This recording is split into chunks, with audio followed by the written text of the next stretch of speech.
Baik, terima kasih pemirsa, Anda masih setia bersama kami di Dialog Jember dan tentunya masih bersama dengan narasumber yang begitu luar biasa yang sudah hadir bersama dengan kami di studio JTV Jember.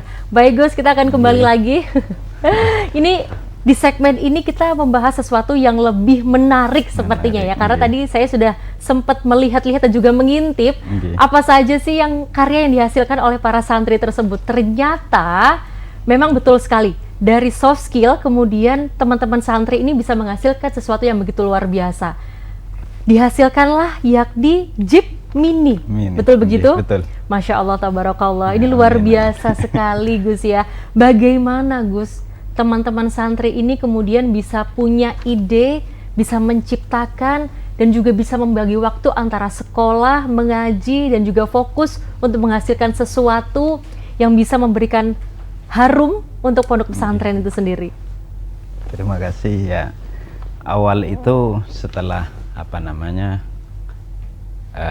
ada forum silaturahim antara pondok pesantren, karena kebetulan pesantren Mahfilud Duror, Suger, terus di keluarga dari keturunan Ki Syukri itu ada 5 pondok pesantren. Ada pesantren Bustanul Ulum, Nurul Huda, terus ada Raf'ul Hikam, ya termasuk Raudatul Syabab ini. Mahfilud Duror ada Sahlul Mana itu ada di Jambuan, itu kumpul-kumpul di sana. Ya. Itu nanti santri setelah pulang itu kayaknya kok ini banyak nganggur dan lain sebagainya. Apalagi dulu setelah era digital, mulai ada Android. Itu kadang cuma nongkrong di pinggir sambil jalan, main HP gitu ya. Main HP. Habis itu sama kakak ini kebetulan beliau memang supel, diajak semuanya santri-santri yang punya bekal, bahkan ada sebagian memang di rumahnya sudah ada bengkel las, ada yang bengkel mortir, ada yang rembuk, ngobrol di situ. Setelah itu dicetuskan yaitu nanti supaya santri ini dibekali dengan ilmu itu. Makanya dilatih santri-santri itu ada yang memang betul-betul fokus ingin belajar, ya itu ya rata-rata sekarang setelah pulang di masyarakat masih tetap hubungan ke pesantren itu. Kita misalkan butuh keahliannya untuk ngajari santri itu, maka dipanggil, bahkan kadang yang sampai 1 bulan, karena untuk membuat produk mini Jeep itu memang cukup sulit, karena itu memang bangun dari awal. Kalau yang mungkin nanti bisa dilihat di channel Facebook, itu ada yang putih, itu yang asli dari pesantren Sumberberingin, ya. Itu memang ngerakit dari mobil-mobil rongsokan, ya, diambil spare partnya, ya, habis itu dimodif lah supaya nanti tampilannya lebih bagus, ya termasuk juga suspensinya supaya enak, ya. Itu walaupun kecil, tapi untuk bisa sampai lari 100 ya per kilometer itu masih bisa. Masih sanggup ya? Sanggup, jadi karena memang sangat empuk sekali sepertinya. Itu sudah diukur, diukur begitu, sesuai dengan aslinya, kekerasan dan juga kelembutannya suspensi itu sendiri, ya. Dan itu ya alhamdulillah sampai lahir Jeep Mini itu, dan sekarang di kebetulan kepala madrasah aliyah itu senang, ya, makanya dibeli. Jadi memang awal yang pencetus itu adalah dari para guru-guru itu sendiri, ya betul, yang mana mereka menginginkan bahwasanya santri tidak hanya mengaji kemudian lalu pulang istirahat dan juga mohon maaf mungkin bermain gadget yang kurang menguntungkan sepertinya, ya, karena memang tidak ada manfaatnya untuk para santri itu sendiri. Nah kemudian mereka dibekali dengan soft skill tersebut atas dasar pencetusnya tadi, ya, Gus, ya. Oke, seperti itu. Jadi luar biasa sekali, ya. Kemudian awal-awal mulanya nih Gus, kira-kira dari santri-santri itu sendiri mereka tertarik atau justru nggak usah Gus gitu, capek susah bikinnya, atau seperti apa kira-kira Gus? Ya awalnya kayak gitu, ya setelah pendekatan santri-santri yang sudah jadi alumni, ketika pulang di masyarakat gini-gini cerita gini-gini, akhirnya ada yang semangat lagi, ada yang kadang cuma 1 bulan belajar habis itu seneng yang lain ya. Makanya kita di pondok pesantren juga macam-macam akhirnya ya ada peternakan, ada pertanian, ya termasuk juga ada situ di rekaman juga nih. Pernah sempat 2013 itu kita kerjasama dengan perikanan, dinas perikanan, bikin biovlog itu ternak lele, tapi ya itu ternyata santri ada yang tidak seneng, habis itu setelah selesai program itu ya selesai gitu. Selesai gitu. Baik Gus, kalau misalkan tadi kalau saya tangkap dari apa yang disampaikan oleh Gus sendiri, bahwasanya memang para santri itu sendiri tidak semua untuk bisa fokus terhadap apa yang mereka pilihan pertama, menjadi pilihan pertama, karena mungkin dari pembuatan jeep mereka menginginkan di pertanian sebagai bentuk rasa bosan mungkin ya, jadi mereka bisa pindah di tempat lain. Lalu kemudian bagaimana kalau misalkan dari para santri itu sendiri belum banyak yang menginginkan atau termotivasi untuk bisa membuat mini jeep tersebut, kan ini akan berpengaruh pada proses pengerjaan yang tentunya akan semakin lama. Kalau tadi misalkan ada santri A misalkan ya, santri A dia sudah fokus selama 2 atau 3 bulan, namun di 4 bulan selanjutnya dia sudah mulai rasa bosan. Otomatis kita akan mendatangkan santri baru untuk bisa belajar dari awal. Ini kan akan membuat semakin lama proses pengerjaan itu sendiri. Jadi bagaimana untuk mengantisipasi hal tersebut? Kemudian rata-rata memang berapa lama untuk bisa menghasilkan 1 mini jeep untuk bisa benar-benar digunakan? Itu bisa sampai 6 bulan. 6 bulan. 6 bulan.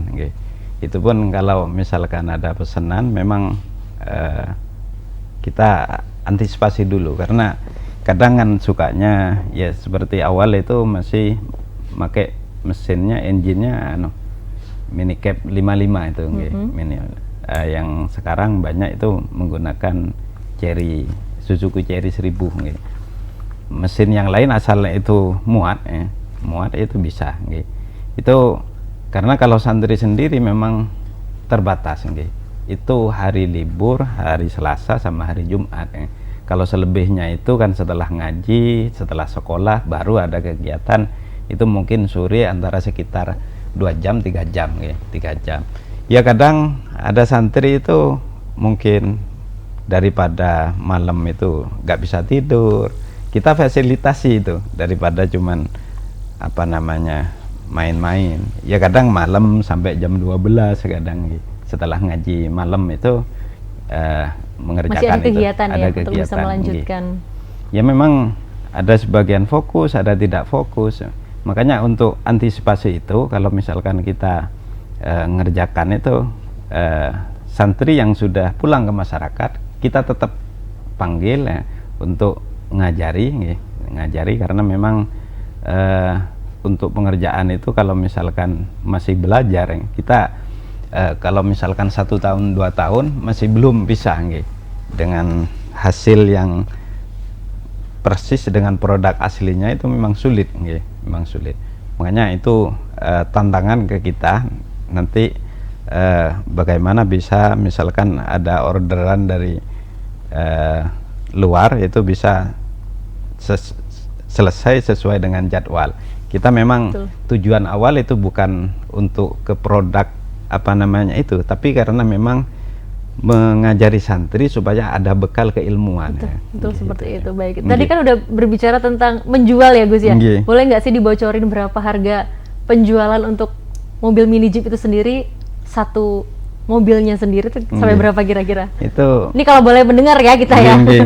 Memang relatif, relatif. Tapi rata-rata kemarin setelah dihitung, dikalkulasi, yaitu antara sekitar 125 juta. 125 juta. Baik Gus, tapi memang bukannya mereka lebih baik mencoba meskipun dengan waktu yang begitu lama daripada mereka tidak mencoba sama sekali. Tidak mencoba sama sekali. Justru kalau mereka tidak mencoba sama sekali, mereka tidak mendapatkan bekal apapun. Betul begitu ya? Baik, Gus, kalau tadi sudah disinggung mengenai studio rekaman dan juga pertanian, boleh nggak diceritakan sedikit dan juga padat saja studio rekaman ini fungsinya seperti apa dan juga bagaimana anime dari santri-santri itu sendiri, kemudian juga dengan dari sektor pertaniannya sendiri seperti apa? Kalau pertanian kan tanah pesantren ada, terus ada sebagian tanah pengasuh, pengasuh itu santri yang memang minat, kan rata-rata memang santri itu orang tuanya petani, petani. Jadi basicnya sudah ada. Bekalnya sudah ada begitu sudah ya. Ada, makanya kita ajak, karena sistem pertanian sekarang itu dengan teknologi modern ini ya macam-macam, sehingga kita kenalkan ya. Selain kita misalkan menghadirkan instruktur dari luar yang bisa itu ya, kita juga langsung terjun ke lapangan. Kalau misalkan yang sekarang ini kan bumi tembakau, tembakau ya. Bahkan tembakau sekarang sampai harganya lumayan, sampai dari pengolahan termasuk juga pucuk-pucuknya itu sampai bisa laku. Ada sebagian santri yang asalnya dulu di bengkel, sehingga bikin untuk tembakau itu menggunakan mesin, itu asli buatan dari santri sendiri, Nah, kalau studio itu memang ada nadom di pondok pesantren ya, yang itu misalkan ketika Isra Mi'raj, ketika Maulid Nabi, itu kadang kita untuk mengajarkan kesulitan, karena rekaman yang asal itu ya cuman ada kadarnya. Jadi ke santri itu kurang menarik, sehingga kalau misalkan itu direkam dengan sedemikian rupa yang bagus, justru santri itu lebih tertarik. Alhamdulillah 2017 ketika kita konsultasi dengan bosnya Balasik, Habib Yahya, itu ternyata beliau luar biasa antusias ya. Kami ucapkan banyak terima kasih kepada beliau, sehingga alat yang di sana dikirim ke Sumber Beringin, itu masih ngutang itu dulu. Ya sudah, yang penting pakai Gus ya, termasuk juga instrukturnya juga yang ngajari itu dikirim juga ke sana untuk ngajari santri. Ya, jadi memang banyak sekali pihak-pihak yang terus mendorong agar mereka terus tetap mencoba gitu, daripada tidak sama sekali, karena itu memang merupakan pengalaman yang begitu berharga untuk para santri itu sendiri. Baik, terima kasih Gus. Kita akan kembali lagi setelah di segmen ini Gus, jadi jangan kemana-mana dulu, dan juga tentunya untuk pemirsa yang ada di rumah jangan kemana-mana, kita akan kembali setelah jeda yang berikut ini.